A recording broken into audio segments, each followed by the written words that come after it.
Alhamdulillah nahmaduhu wa nasta'inuhu wa nastaghfiruh wa nu'minu bihi wa natawakkalu alayhi wa na'udzu billahi min shururi anfusina wa min sayyiati a'malina. Man yahdihillahu fala mudilla lahu wa man yudlil fala hadiya lahu. وأشهد أن لا إله إلا الله وحده لا شريك له وأشهد أن سيدنا وسندنا وحبيبنا وطبيب قلوبنا ومولانا محمدا عبده ورسوله صلى الله تعالى عليه وعلى آله وأصحابه وبارك وسلم تسليما كثيرا كثيرا. أما بعد فأعوذ بالله من الشيطان الرجيم. بسم الله الرحمن الرحيم.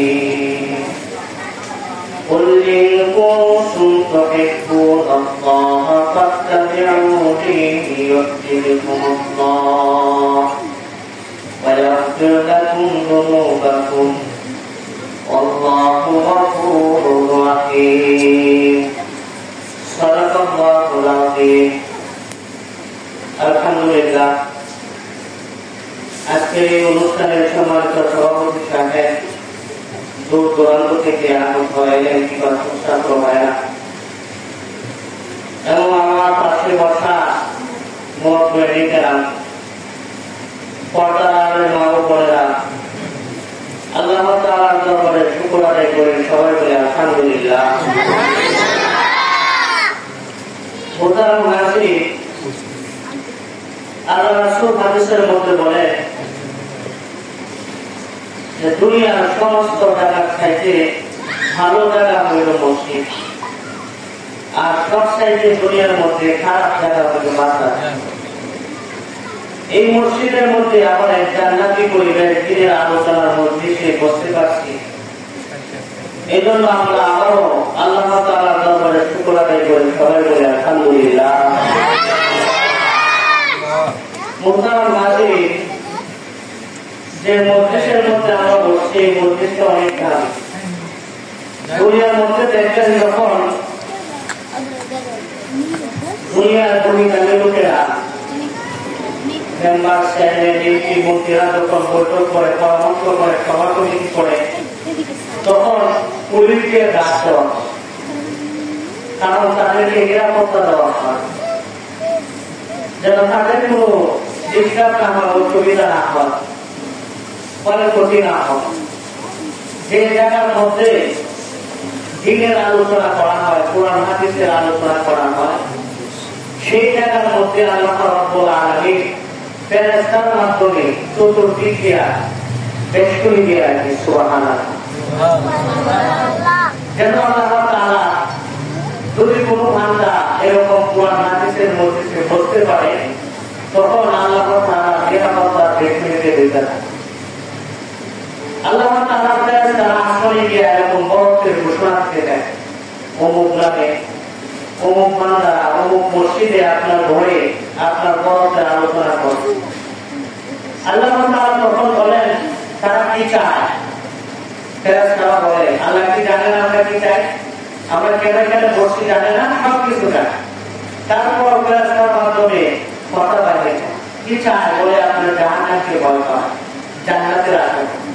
আল্লাহ তাআলা বলেন তোমরা সাক্ষী থাকো আমার এই সকল বান্দাদেরকে আমি মাফ করে দিলাম। সুবহানাল্লাহ।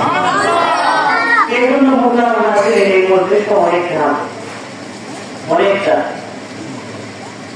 মুহতারাম হাজির, সময় স্বল্প। আমি যে আয়াতে কারিমা তেলাওয়াত করেছি, আল্লাহ তাআলা সূরা আলে ইমরান 31 নম্বর আয়াতের মধ্যে বলেন কুল ইন কুনতুম তুহিব্বুনাল্লাহা ফাত্তাবিউনি ইউহিব্বুকুমুল্লাহ। আল্লাহ তাআলা বলেন হে নবী, আপনি বলেন যদি কেউ আমাকে ভালোবাসতে চায় সে যেন আপনার অনুসরণ করে, আপনাকে ভালোবাসে। যে আপনাকে ভালোবাসবো সে যেন আমাকে ভালোবাসে। এবং তার জীবনের সব গুনাহ আমি মাফ করে দেব। এই জন্য আমাদের ভালোবাসার পাত্রকে আমাদের নবী। আমি যদি আল্লাহ রাসূলকে মহব্বত করি তাহলে আল্লাহ তাআলা বলেন সে যেন আমাকে মহব্বত করে। আর আপনাকে মহব্বত করলো আমি তার সব পাপ ক্ষমা করে দেব। এই জন্য সাহাবায়েরা নিজের জানের চাইতে, নিজের স্ত্রীর চাইতে, নিজের ধন সম্পদ যা কিছু আছে সব চাইতে ভালোবাসতো আমার রাসূল। রাসূলের জন্য তারা জান বিলাই দিতে আছে। একজন সাহাবীর কথাই বলি, হযরত আবু বকর রাদিয়াল্লাহু তাআলা। আল্লাহ রাসূল হিজরতের সময় 6 মাস পূর্বে বলেছিল আমি হিজরত করবো, আর হিজরতের সাথে তুমি আবু বকর। 6 মাস পরে যখন আবু বকর রাদিয়াল্লাহু তাআলা দরজার সামনে আয়েশা ডাক দিছে, একটা ডাক দিছে, ডাক দেওয়ার সাথে সাথে আবু বকর রাদিয়াল্লাহু তাআলা গাছটি মাথায় নিয়ে দাঁড়ানো অবস্থায় ঘর থেকে বাইরে আসে। আল্লাহ রাসূল জিজ্ঞাসা করেন একটা ডাক দিতে আপনি বাইরে আসেন, আপনি কি ঘুমান? আল্লাহ রাসূল সাল্লাল্লাহু আলাইহি ওয়াসাল্লাম এই কথা বলে আবু বকর রাদিয়াল্লাহু তাআলা বলেন যে শুধু আজকে ঘুমাই না, খাই না, আপনি যেদিন থেকে বলছেন আমাকে হিজরতের সাথে আমি হোক 6 মাস পূর্বে, সেদিন থেকে আমি রাত্রেবেলা কোনোদিন ঘুমাই। সুবহানাল্লাহ। এই দরজার মধ্যে হেলান দিয়ে দাঁড়ায় থাকি, বুঝুন আপনি একটা ডাক দিবেন, আর আপনি আমার জন্য দরজার সামনে এসে অপেক্ষা করবেন, কাফেরদের আক্রমণের শিকার হবে। আমি কি লোক দিব আল্লাহ? এই যে মহব্বত করছে, এই যে সে দাবি হয়েছে, হযরত আবু বকর রাদিয়াল্লাহু তাআলা আনহুকে জান্নাতের আলো দরজা থাকে, যে দরজা দিয়ে প্রবেশ করবে সেই দরজায় ঢোকে। কেমনে হয়েছে ভাই? আল্লাহ রাসূলকে মহব্বত করা। আল্লাহ রাসূলকে যদি কেউ মহব্বত করে তাহলে এখনো সে এরকম দাবি হয়ে যাবে। সুবহানাল্লাহ। এই হিজরতের রাত্রিতে কি বলতেছিল, কি হয়েছে? হিজরতের রাত্রিতে যখন আল্লাহ রাসূল সাল্লাল্লাহু আলাইহি ওয়াসাল্লামের সাথে হযরত আবু বকর যায়, তখন হযরত আবু বকর সামনের দিকে যায়, পিছনের দিকে যায়, ডানে যায়, বামে যায়। হযরত আবু বকর রাদিয়াল্লাহু তাআলা যখন এমন আরম্ভ করেছে, আল্লাহ রাসূল সাল্লাল্লাহু আলাইহি ওয়াসাল্লাম ডাকে বলেন আবু বকর আপনি এমন করেন কেন? আবু বকর রাদিয়াল্লাহু তাআলা বলেন আল্লাহ রাসূল বলে এমন করি, আমি যখন ডান দিকে হাঁটি তখন আমার মন চায় আপনাকে কাফেররা বাম দিক থেকে যেন আক্রমণ করে তীর মারে। এই জন্য আমি লাফ দিয়ে বাম দিকে দাঁড়াই। যখন আমার বাম দিকে হাঁটি তখন আমার মন কয় সামনের দিক থেকে আপনাকে পাথর মারে, তীর মারে। এই জন্য আমি লাফ দিয়ে সামনে দাঁড়াই। আবার যখন সামনের দিকে যাই তখন আমার মন কয় পিছন দিক দিয়ে আপনাকে আক্রমণ করে, আপনাকে পাথর মারে, তীর মারে। এই জন্য আমি লাফ দিয়ে পিছনে দাঁড়াই। আমি আবু বকর বাঁচা থাকবো, আর আপনার গায়ের মধ্যে পাথরের আঘাত লাগছে, তীরের আঘাত লাগছে, এটা আমি আবু বকর বরদাস্ত করতে পারবো। এই যে মহব্বত, এই মহব্বতের কারণে সাহাবীদের মধ্যে সবচেয়ে দামি সাহাবী হযরত আবু বকর।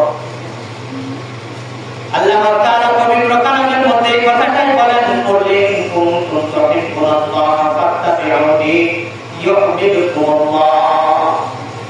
কেউ যদি রাসূলকে মহব্বত করে সে যেন আল্লাহকে মহব্বত করে, আর রাসূলকে মহব্বত করার কারণে সে জান্নাতের মালিক হয়ে যাবে। সুবহানাল্লাহ। এজন্য মুহতারাম হাজিরিন, যখন হিজরতের রাত্রিতে আবু বকর রাদিয়াল্লাহু আনহু সাথী ছিল, সরে গুহার মধ্যে যখন প্রবেশ করবে, গুহাটা এত উঁচু, মুফাসসিরিনে কেরাম বলেন নিচ থেকে দাঁড়াইলে কবুতরের মতো দেখা যায় পরিমাণ। হযরত আবু বকর বলেন আপনাকে এই গুহার মধ্যে পা দিয়ে আটকাইতে হবে, আমি দিব না। আমি আবু বকর আপনার জন্য পালকি হয়ে গেলাম, আমার কাঁধের মধ্যে উঠে আপনাকে আমি পালকি বানাই আমার কাঁধের মধ্যে সোয়ার করে উঠাই। সরে গুহার মধ্যে উঠার পরে হযরত আবু বকর বলেন আপনি এখানে একটু বসেন, আমি গুহাটা একটু পরিষ্কার করে আসি। গুহাটা আমি একটু পরিষ্কার করে আসি, আপনার বিশ্রামের জায়গাটা একটু আমি করে আসে। হযরত আবু বকর রাদিয়াল্লাহু তাআলা আনহু গুহার ভিতরে ঢুকেছে, দুইটা নিজের পানি খুলিয়া পানিটা চিরিয়া গুহার যত ছিদ্র ছিল গর্ত ছিল সব বন্ধ করেছে। বন্ধ করিয়া পরিষ্কার করিয়া হযরত আবু বকর বলেন, আল্লাহর রাসূল আপনার বিছানা রেখে আপনি ভিতরে আসেন। আবু বকরের একটা পা একটা ছিদ্র বন্ধ করা বাকি ছিল, আর কাপড় নাই, পাগড়ি নাই, কাপড়ের টুকরা নাই, ছিদ্র বন্ধ করতে পারে না, একটা ছিদ্রের মধ্যে পা দিয়ে আছে, আর একটা পা আল্লাহ রাসূলকে বালিশ বানায় দিয়েছে। হযরত আবু বকর বলেন, আপনার বিছানা তৈরি ভিতরে আসেন, আর করেন। উরাতের মধ্যে রাতের মধ্যে আল্লাহ রাসূল শুনেছে, সেই সময় বৈশা বৈশা আল্লাহ রাসূলের চেহারা দেখতেছে হযরত আবু বকর। এদিক দিয়া সাপ গর্তের ভিতর থেকে আবু বকরের পায়ের মধ্যে কামড় দিতেছে। আল্লাহ রাসূল আবু বকরের উরাতের মধ্যে শোয়ার মাত্র ঘুমায় গেছে। হযরত আবু বকর নড়াচড়া করে না, বিষের কামড়ে হযরত আবু বকরের চেহারা লাল হয়ে গেছে, নড়াচড়া করে না। যদি আল্লাহ রাসূলের ঘুম ভেঙে যায়, সহ্য না করতে পেরে একটা পানি হযরত আবু বকরের আল্লাহ রাসূলের চেহারার উপর পড়ে গেছে। আল্লাহ রাসূলের ঘুম ভেঙে গেছে। বলে, আবু বকর আপনার কি হয়েছে, কাঁদেন কেন? বলে, আমাকে সাপে কামড় দিয়েছে। ওই সাপে কামড় দিয়েছে দেখি আল্লাহ রাসূলের মুখের লাগা সাপের কামড়ের মধ্যে লাগাই দিয়েছে, সাথে সাথে বিষ পানি হয়ে গেছে। সুবহানাল্লাহ। সাপের বিষ সাথে সাথে মুখের লাগা লাগানোর সাথে সাথে পানি হয়ে গেছে। আযাইবুল মাকতুবা কিতাবের মধ্যে লেখে, এই গর্ত থেকে একটা সাপ একটা আজদা বাহির হয়ে আসে। আয়েশা আপনার আমার নবীকে সালাম দেয়। সুবহানাল্লাহ। সাপকে আল্লাহ রাসূল বলেন, এই তুমি আমার আবু বকরকে কামড় দিছো কেন? সাপের জবান আল্লাহ করে দিয়েছে। সাপ ডাক দিয়ে বলে, আমি তাওরাতের কিতাবের 10 দিয়ে 100 বছর পূর্বে আমি গিয়েছিলাম, তখন আমি শুনেছি দিনের নবী এই গুহা দিয়া এই গুহার মধ্যে থাকিয়ে হিজরত করবে, এই গুহার ভিতরে প্রবেশ করবে। আমি আজকে না 100 বছর পূর্বে থেকে খায়া না খায়া এই গুহার মধ্যে থাকি, কত দরজার জানালা বানায় রাখছি, যেখান দিয়ে কাছে বয়সে দিকে আগে বাড়ি হয়ে, কিন্তু আপনারা আবু বকর আমাকে দেখার জন্য দেয় না। এই জন্য আমি কামড় দিছি। আল্লাহ